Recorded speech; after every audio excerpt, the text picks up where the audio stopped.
Le désert a bien failli rayer de la carte le village de Gourga. Mais un homme a pris les choses en main.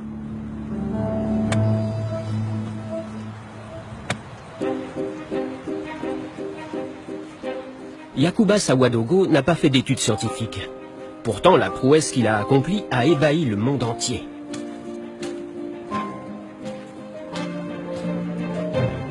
Il a arrêté la progression du désert.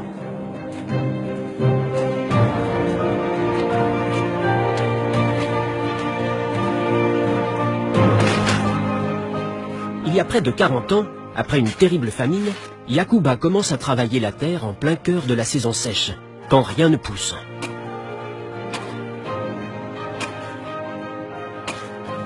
Tout le monde, y compris le chef du village, pense que le jeune homme est devenu fou.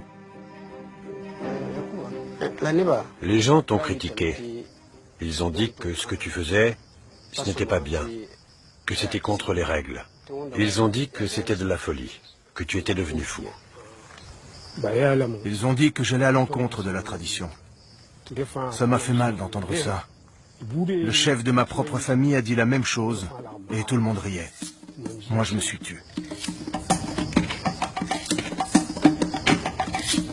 Yacouba s'est dit qu'avant le retour des pluies, il fallait préparer la terre pour qu'elle puisse absorber le plus d'eau possible. Dans la terre dure comme du béton, il creuse de larges trous et les remplit de fumier et de détritus.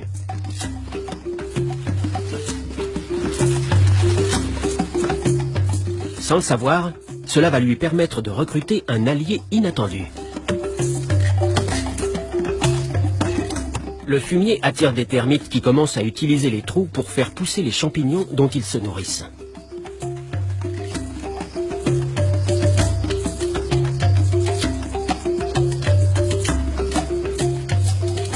Ils creusent à leur tour dans la terre un réseau de minuscules tunnels qui vont servir les objectifs de Yacouba. Quand la pluie tombe, les galeries dans le nid des termites retiennent l'eau et l'empêchent de s'en aller. L'eau remplit les galeries et reste là. Et ça nourrit le sol.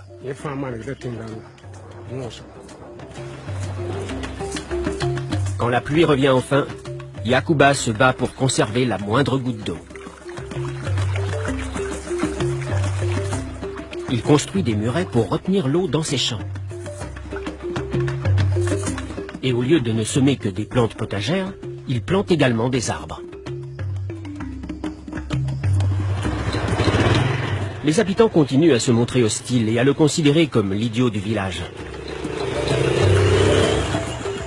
Mais Yacouba persévère, et peu à peu, l'alliance qu'il a réussi à nouer avec les plantes et les animaux sauvages finit par porter ses fruits.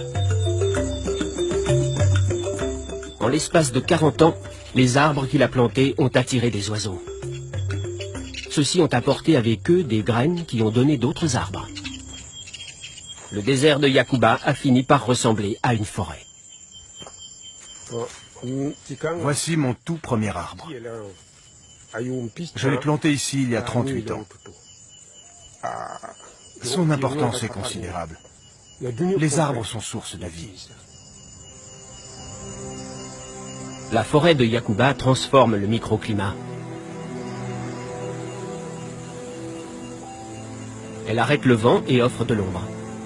Et plus important encore, elle fait remonter la nappe phréatique en retenant l'eau dans le sol.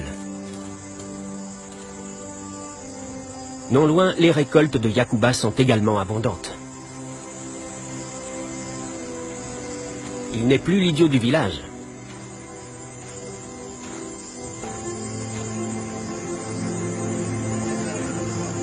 Yacouba est désormais un héros.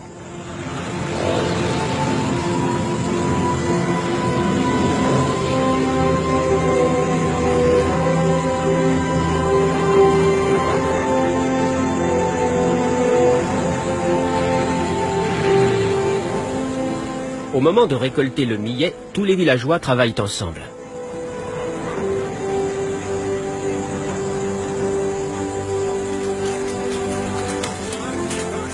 Il y a maintenant de quoi nourrir tout le monde.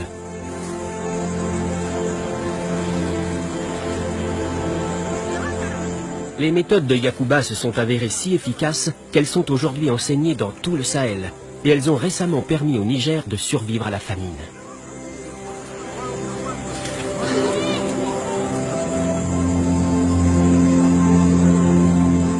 Avec l'aide de minuscules insectes, un seul agriculteur est parvenu à tirer parti du rythme naturel de l'eau.